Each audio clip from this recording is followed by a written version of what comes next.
And we're back for the third We video are. highlighting Candida auris and a potential link to gastroscopes. And we've dove really deep into this conversation, We have. Larry, including that this may not be related to the gastroscope as a device itself. Right. There may It be could other be. factors that are going on. And we teed up the risk factors. I don't know if you want to summarize those and maybe add a little more color from the last video to set the stage for where we're going to be recommending some guidance and drawing some final conclusions as we wrap up this series.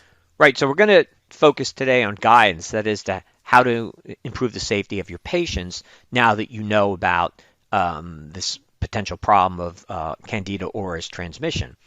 So what we're talking about a MAUD report that identified, medical device report that identified in December 2022 that links a patient who tested positive for Candida auris to exposure to a gastroscope.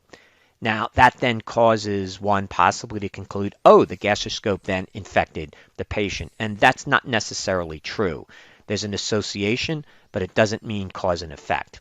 So, in this particular MAUD report, it's interesting that understanding that one of the risk factors for Candida auris is it's the placement of a PEG tube, which is also often done for nutritional purposes. And PEG tube, for those of you that don't know, is percutaneous endoscopic gastrostomy.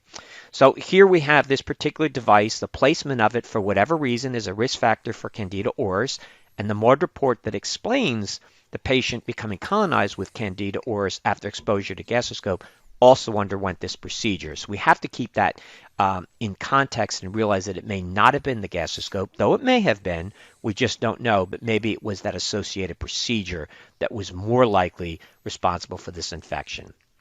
We also, So this represents a challenge too, Larry, right? Because, we're not really sure. Like you said, it's not cause and effect. It's just linked or associated. right, So obviously more studies or more data right. is going to potentially point people in the right direction. But in the meantime, What do we do? people who are following this or Right. watching this video, right, exactly, like with all this gray area, what do we do about it?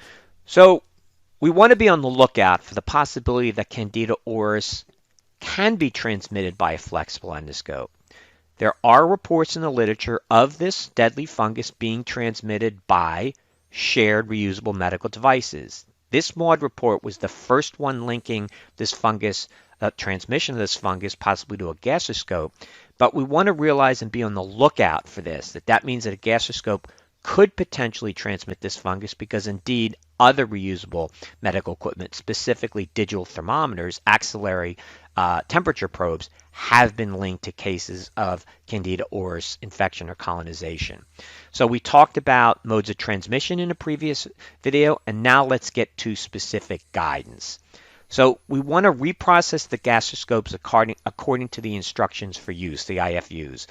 This is something we all hear. It's become kind of like just a cliche almost, reprocess, or maybe an overused statement, if you will, but we can't emphasize it enough. And with gastroscopes, hospitals may, when warranted, want to consider adopting one of the 4 supplemental measures or that the FDA published in 2015 and applied to duodenoscopes. They may want to apply them to gastroscopes as well, and for example, double high-level disinfection or sterilization of those endoscopes. In this video, we won't go into that in detail now. We may in another video.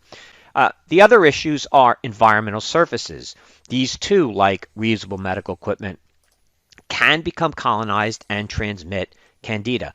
So in addition to making sure that we're reprocessing all shared medical equipment according to the IFUs, we want to make sure that we're properly washing and disinfecting environmental surfaces. And this may be done routinely during the day, depending on the circumstances, or per the facility's policies and procedures during terminal cleaning at the end of the day.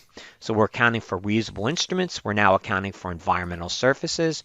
And we want to also be very concerned about hand hygiene. That is where direct contact is one of the modes of the primary mode of transmission for this fungus. So we want to make sure that we're adhering to proper hand hygiene and that we're following proper protocol to make and gloving in PPE, personal protective equipment, to make sure we're not exposing our patients to this organism. It is not transmitted through the air. It's transmitted by contact. When necessary, we may even have to adopt contact precautions to stop the transmission of this organism. So let's be on the lookout for this organism. Let's have it in our radars. Let's notify our microbiology department to be specific to look for this organism. That often is not done the specificity, and so this organism can be missed. Let's be on the lookout on it. Let's maybe turn up our sensitivity to detect it and understand that is the possibility that a gastroscope may have transmitted this organism. So let's be aware of it, particularly for at-risk patients and those, for example, undergoing these PEG tube placement. Those are particularly at risk. You may want to do some surveillance of them, some monitoring of them, and if they are infected, you need to isolate them and cohort them. And keep in mind that high-level disinfection will destroy Candida auris when in direct contact with it. While sterilization isn't necessarily necessary, high-level disinfection is, but that's, for example, let's say on a surface. When it comes to the gastroscope, because of the complex surfaces, sterilization is a recommended procedure. Yeah, that's a really good distinction. There's been a lot of conversation in the industry about high-level disinfection versus sterilization with reusable endoscopes. So I'm glad that you made sort of that distinction there as we wrap up this conversation on Candida auris and an associated infection to a gastroscope. Absolutely. Reusable medical equipment, yes.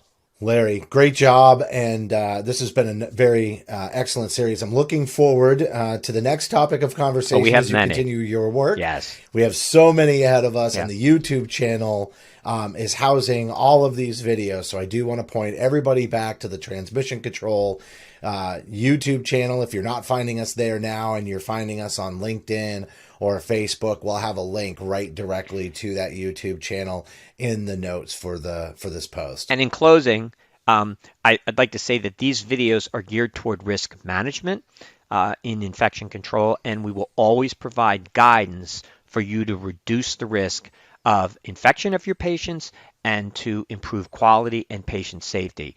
Always recommendations. We will bring up these topics, but understand that when you leave and you've watched one of these very brief videos, you will feel empowered.